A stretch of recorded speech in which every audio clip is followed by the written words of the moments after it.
इस कहानी के लेखक संतोष कुमार जी हैं। विवाह एक पवित्र बंधन, भाग 5। अभी तक आपने जाना, मित्तल जी ने अयान को बता दिया कि वैभव नायरा को पसंद करता है।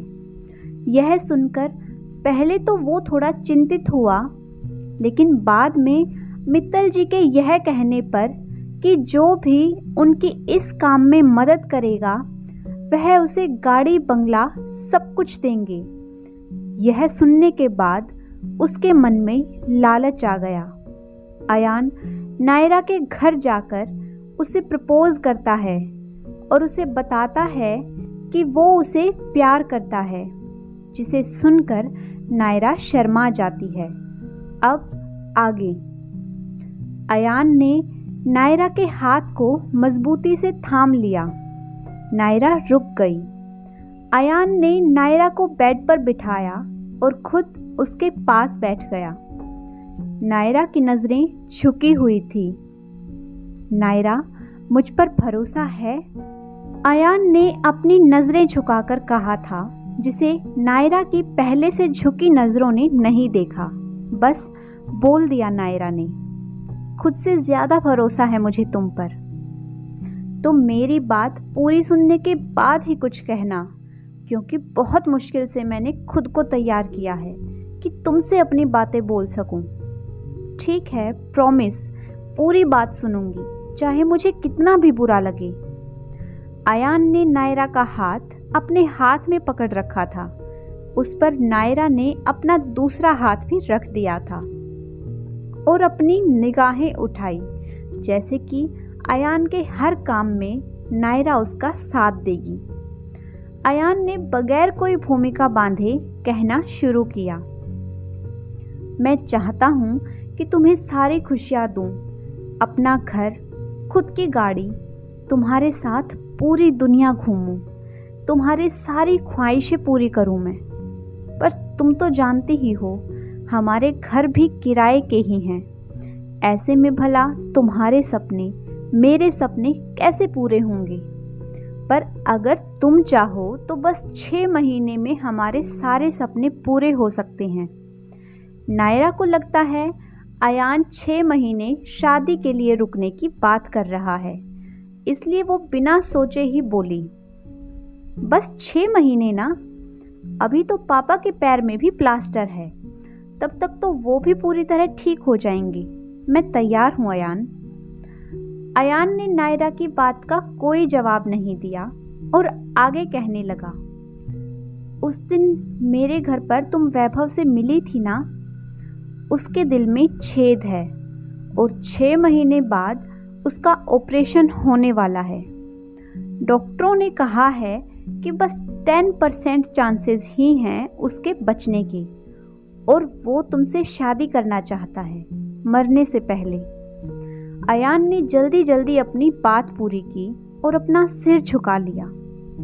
नायरा ने जब यह सब सुना तो उसे ऐसा लगा जैसे कि कुछ गलत सुन लिया हो। उसने अपना हाथ छुड़ाया और अयान की ओर देखा, पर अयान की नजरें तो पहले से ही झुकी हुई थी। नायरा ने उसे कंधों से पकड़कर झकझोर दिया और बोली, होश में तो हो? क्या कह रहे हो तुम? कुछ पता भी है या यूं ही बोल दिया तुमने? तुम तो मुझसे प्यार करते हो ना? और अभी अभी तुमने मुझे प्रपोज भी किया, वो सब क्या था? खैर छोड़ो, ये बताओ कि तुम यहाँ क्या करने आए थे? मुझे ये बताने कि तुम मुझसे प्यार करते हो, या फिर ये बताने कि वैभव मुझसे प्यार करता है? मेरा यकीन मानो नायरा, मैं कब से तुम्हें चाहता हूँ, पर क्या वैभव तुम्हारा इतना अच्छा दोस्त बन गया है कि तुम उसके लिए मुझे छोड़ रहे हो? नहीं अयान, तुम मुझे अपनी कामयाबी की सीढ़ी बनाना चाहते हो। एक बार सोच कर देखो नायरा, तुम्हारे पापा एक प्राइवेट स्कूल में टीचर हैं और कुछ ट्यूशन करके घर चलाते थे, पर अब कम से कम 3 महीने वो अपनी जॉब पर नहीं जा पाएंगे और ना ही ट्यूशन पढ़ाने। हो सकता है कि उनकी नौकरी भी चली जाए फिर तुम्हारी जॉब से अगर तुम चाहो भी तो केवल घर ही चल पाएगा। हो सकता है कि तुम्हारे पापा के इलाज के लिए तुम्हारी एफडी तोड़वानी पड़े। फिर तुम्हारी शादी के लिए तुम्हारे पापा के पास कुछ भी नहीं होगा। वो तब कितने परेशान होंगे, जबकि अगर तुम चाहो तो सारी खुशियां हमारे कदमों में होंगी। मैंने तुम्हें सब बोल दिया, अब तुम सोचो। बेटियां तो अपने परिवार के लिए बहुत कुछ सह लेती हैं, तुम्हें तो बस 6 महीने एक अनचाहे इंसान को झेलना है। फिर मैं तुमसे शादी करने के लिए तैयार हूं। तुम्हें विश्वास नहीं तो मैं वैभव के पापा से मिलवा दूंगा तुम्हें। उन्होंने ही ये सब कहा था मुझसे। ठीक है, कल मैं तुम्हारे साथ चलूंगी। थोड़ी देर रुककर नायरा ने कहा। अयान ने नायरा की ओर देखा तो नायरा का चेहरा पूरी तरह सपाट था, उस पर कोई भी भाव नहीं थे। अयान थोड़ी देर नायरा के कुछ और बोलने की राह देखता रहा, पर नायरा ने तो जैसे चुप्पी ही साध ली थी। इसलिए अयान उठ गया और बोला, कल आऊंगा मैं। नायरा ने अपना सिर हिला दिया। दूसरे दिन नायरा अयान के साथ वैभव के घर गई। अभी वो दोनों दरवाजे पर ही पहुंचे थे कि एक कार तेजी से चलती हुई आई और एक बुजुर्ग को टक्कर मारकर आगे बढ़ गई। वैभव का घर तो आ ही गया था, इसलिए नायरा ने अयान से कहा, तुम इन्हें हॉस्पिटल लेकर जाओ, मैं चली जाऊंगी वैभव से मिलने। बुजुर्ग की हालत वाकई गंभीर लग रही थी, इसलिए अयान ने नायरा की बात मान ली और उन्हें लेकर चला गया। नायरा बोझिल कदमों से वैभव के घर के अंदर जा रही थी कि तभी घर से एक आदमी बाहर निकल रहा था। नायरा ने उसे रोककर पूछा, सुनो, अंदर मित्तल जी हैं? जी हैं तो, पर इस वक्त बहुत परेशान हैं। पता नहीं इस समय आपसे मिलेंगे या नहीं। क्यों, कुछ हुआ है क्या? जी, उनके बेटे ने दरवाज़ा बंद कर लिया है।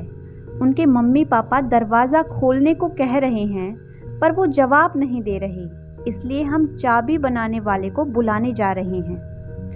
नायरा ने जब यह सुना तो वो जल्दी से अंदर गई। मित्तल जी ने उसे आते हुए देखा तो वो उसके पास आ गए।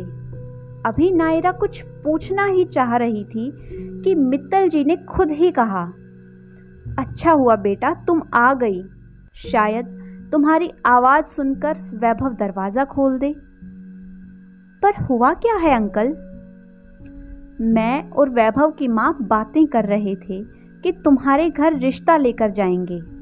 बस वही बात सुनकर वैभव हम दोनों से नाराज हो गया। वो तुमसे बहुत प्यार करता है बेटा, और वो नहीं चाहता कि तुम्हारी जिंदगी बर्बाद हो। जब हमने उसे समझाने की कोशिश की तो उसने अपने आप को कमरे में बंद कर लिया। 1 घंटे से ज़्यादा समय हो गया है, इसलिए अब हमें डर लग रहा है। ठीक है अंकल, आप फिक्र मत कीजिए, मैं कोशिश करती हूँ। नायरा ने वैभव के कमरे का दरवाज़ा खटखटाया और बोली, वैभव, मैं नायरा, बस तुमसे मिलने आई हूँ। एक बार दरवाज़ा खोलो प्लीज़, मुझे तुमसे ज़रूरी बात करनी है। नायरा ने इतना बोला और फिर से दरवाज़ा खटखटाने के लिए हाथ बढ़ाया ही था कि दरवाज़ा खोले जाने की आवाज़ आई। वैभव कमरे से बाहर आया तो उसके पापा मम्मी उसके करीब आ गए, पर वैभव ने उन्हें इग्नोर करके नायरा से पूछा, तुम्हें मेरे पापा ने बुलाया है ना? नहीं, मैं खुद आई थी तुमसे मिलने। पर क्यों? अब क्या खड़े होकर ही सारी बातें करनी हैं? बैठने के लिए नहीं कहोगे? ओह सॉरी नायरा, आओ ना बैठो। नायरा ने वैभव को भी बैठने के लिए कहा। हाँ बोलो ना, क्या कह रही थी तुम? वैभव ने हिचकिचाते हुए कहा, मैं तुम्हें पसंद करती हूँ। आई नो तुम्हें अजीब लगेगा, पर ये सच है। दरअसल अंकल ने अयान को बताया था कि तुम मुझे पसंद करते हो और अयान ने मुझे, इसलिए मैंने तुमसे मिलने का फैसला किया। तुम झूठ बोल रही हो, तुम मुझे जानती ही कितना हो। मैं झूठ बोल रही हूँ? ठीक है, तुम बताओ, तुम मुझसे प्यार नहीं करते? वैभव ने नजरें झुका ली। करते हो ना, लेकिन तुम भी तो मुझसे उतनी ही बार मिले हो जितनी कि मैं। तुम नहीं जानती नायरा, मैं बस 6 महीने। मैं सब जानती हूँ, 6 महीने बाद तुम्हारा ऑपरेशन होने वाला है। फिर भी तुम। हाँ, क्योंकि मैं तुमसे प्यार करती हूँ। अब चलो कुछ खा लो, तुम्हें दवाइयाँ भी खानी होंगी। नायरा की बात मानकर वैभव ने नाश्ता करने के बाद दवाई खा ली। अयान ने नायरा के मोबाइल पर मैसेज किया, मैं वहाँ आ रहा हूँ। थोड़ी देर बाद अयान आ गया तो नायरा ने सबसे विदा ली और चली गई। पूरे रास्ते अयान नायरा के बोलने का इंतजार करता रहा, पर नायरा ने कुछ नहीं कहा। अब घर आने वाला था। आखिर अयान से रहा ही नहीं गया तो उसने कहा, क्या बात हुई वैभव के पापा से? कुछ बताया नहीं तुमने? क्या घर चलकर बात करनी है? नहीं, मेरी कोई बात नहीं हुई। वैभव ने खुद को कमरे में बंद कर लिया था। तो अब? अंकल ने मुझे कल बुलाया है। लेकिन कल तो मुझे ऑफिस जाना है। तुम फिक्र मत करो, मैं खुद चली जाऊंगी। पर किस वक्त बुलाया है अंकल ने? अयान ने कुछ देर रुककर कहा, मुझे लगा तुम पूछोगे कि वैभव ने खुद को बंद क्यों किया था कमरे में। तुम्हें थोड़ी चिंता तो होनी चाहिए अपने दोस्त की। नायरा की बात सुनकर अयान अचकचा गया। वो मैं पूछने ही वाला था। अच्छा, पर मुझे तो ऐसा नहीं लगा। खैर छोड़ो, अब घर आने वाला है तो ये सब बातें बंद करते हैं। नायरा के मना करने के बाद अयान की कुछ भी पूछने की हिम्मत नहीं हुई। घर भी आ गया था। नायरा चुपचाप अपने घर के अंदर चली गई। अयान कुछ देर वहीं खड़ा रहा, फिर अपने घर चला गया। अपने कमरे की छत को घूरता हुआ अयान सोच में गुम था कि कहीं नायरा की शादी वैभव से करवाना गलती तो नहीं है।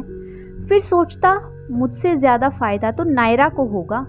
एक तो उसके परिवार की सारी परेशानियां दूर हो जाएंगी और वैभव की पत्नी बनकर देश विदेश भी घूमेगी। उससे कहीं ज़्यादा तकलीफ तो मुझे होगी। अपने प्यार को किसी दूसरे के साथ बांटने के बाद उसे अपनाना छोटी बात नहीं है। अयान अभी बिल्कुल स्वार्थी होकर सोच रहा था। उसे खुद की कुर्बानी दिखाई दे रही थी, पर नायरा पर क्या बीतेगी ये वो नहीं सोच रहा था। अपने घर में नायरा भी इसी बारे में सोच रही थी। वो बिस्तर पर लेटी तो थी, पर उसकी आंखों में नींद का नामो निशान नहीं था। पहले तो उसने वैभव से शादी करने के लिए नहीं सोचा था, पर अब उसका मन उसे समझा रहा था कि अगर किसी को उसकी वजह से जीने की वजह मिल जाए तो क्या गलत है। क्या अयान के मन में नायरा को लेकर इनसिक्योरिटी आने लगी है? क्या नायरा वैभव की खुशियों के लिए अपने प्यार की कुर्बानी दे देगी? आगे कहानी क्या मोड़ लेने वाली है, जानेंगे अगले भाग में। तब तक अगर आपको आज की मेरी ये कहानी पसंद आई है तो वीडियो को लाइक कीजिए, शेयर कीजिए। साथ ही अगर आपने अभी तक मेरे चैनल को सब्सक्राइब नहीं किया है तो जल्दी से चैनल को सब्सक्राइब कर लें। Thanks for watching.